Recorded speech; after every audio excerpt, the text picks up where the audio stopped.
Working together, we will begin the urgent task of rebuilding our nation and renewing the American dream.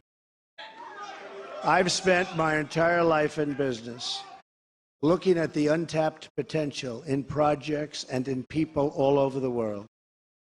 That is now what I want to do for our country. Every single American will have the opportunity to realize his or her fullest potential.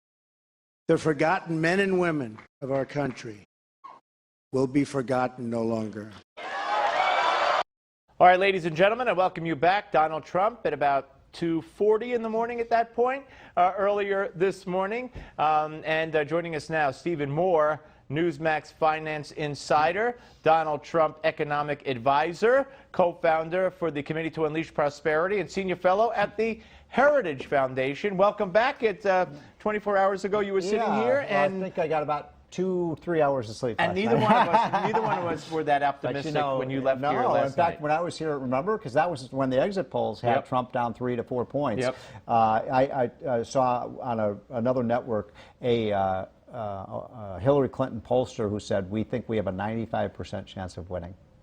It just didn't feel good. It didn't look good. And I heard somebody. But you know, the big story I think is that what Trump did was he crashed through what we call the blue wall. Yeah. It's those industrial states. Think about this. He won Michigan, Ohio, Pennsylvania, Iowa, Wisconsin. I mean, those are all states that were comfortably carried by Barack Obama 4 and 8 years ago. And he almost won Minnesota. And I think that this is a bit of a realignment of the Republican Party. The Republican Party is now a working class party, and it should be.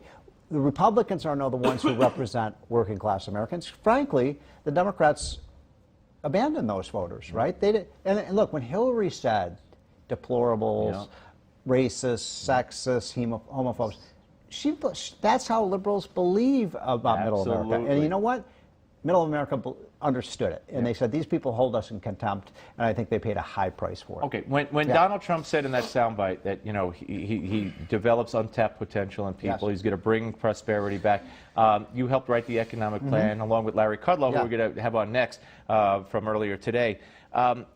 Is he going to be able to do that? Is that going to happen? Are we going to see it in the first term of the Trump administration? First term. I think we're going to see a lot of it in the first 100 days. Okay, I mean, what's going to happen? I think we'll be able to overturn a lot of those executive orders and regulations. Ronald Reagan did that when he came into office. All the Carter rules. Well, make sure you put them all on his desk. You got it. We're going to do it when he walks in the office.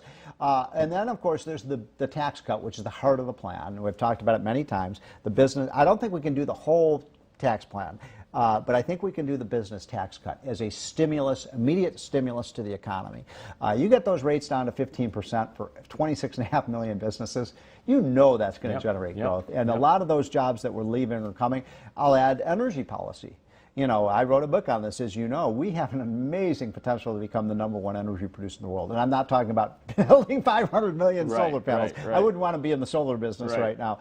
Their stocks took a tumble today, you probably saw, because you know what? The government's not going to purchase 500 million. They're not going to pick winners and losers They're not like Obama did. But we are going to produce our oil and gas, and I want Donald Trump, I really feel so strongly about this, to put those coal miners back to work. Absolutely, and that's another thing Hillary got caught saying and then tried to deny it. You can't deny what you're on tape saying. I mean, when it comes to telling people you're going to close down their businesses and take away their livelihoods. Let me ask you, because you've worked so hard and you've done so much in your wonderful career and you know so much and you're one of the smartest guys I know, along with Larry and Art Lafler and others and Steve Forbes, if Donald Trump said, hey, Steve, I'd like you to be in my administration in some capacity, what would Stephen Moore say? Well, Steve, I have worked for the government before. I worked for Ronald Reagan. And, you know, look, I don't like working for the government. It's not, you know, one of these glamorous things. I'm not, you know, I didn't do this because I wanted a government job. Sure. But, of course, if the president calls and asks me to do something in his administration, I will certainly do it. I don't think I'll probably do it for more than a year, because that's about as much of government as I can stand.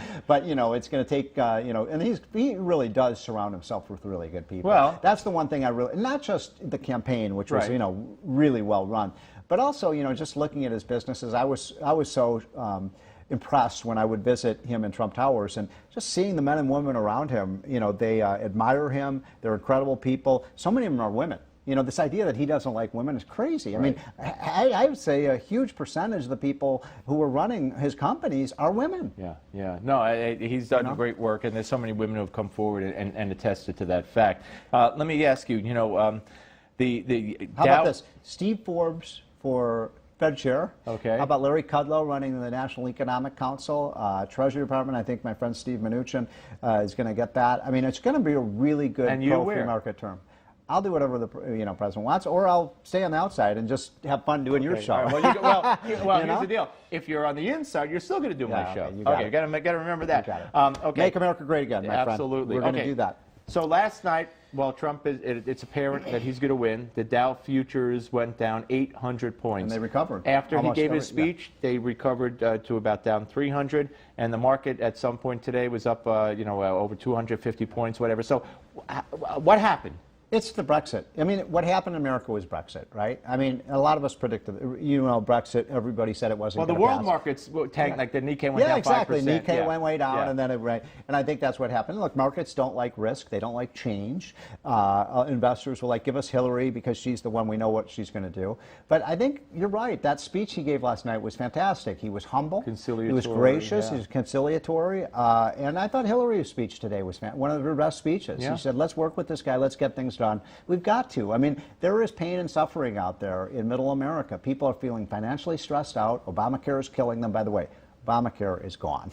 Even Jim Carville, did you see last night? Even Jim Carville said the big victim here is Obamacare. There's a lot to do. And Republicans have a plan in place to at least, to put into effect instead of Obamacare. Yeah, we're going to cover everybody. And protect the pre-existing conditions and all that stuff. Competition, But look, just let, for example, why not let, you live in New York or New Jersey or Connecticut, why can't you go and buy a plant in Iowa or Utah? I mean, it's just competition, right? I wonder if the folks know. We went from a future that in a couple of 3 years would have given us government-run, single-payer plan to a wonderful plan where everybody's going to have a million choices now. I believe, well, maybe not a million. Not a million, you know what I mean. Of choices. But more choices. We're going to do medical malpractice reform. We're going to do medical savings accounts. People. Here's the thing, Steve.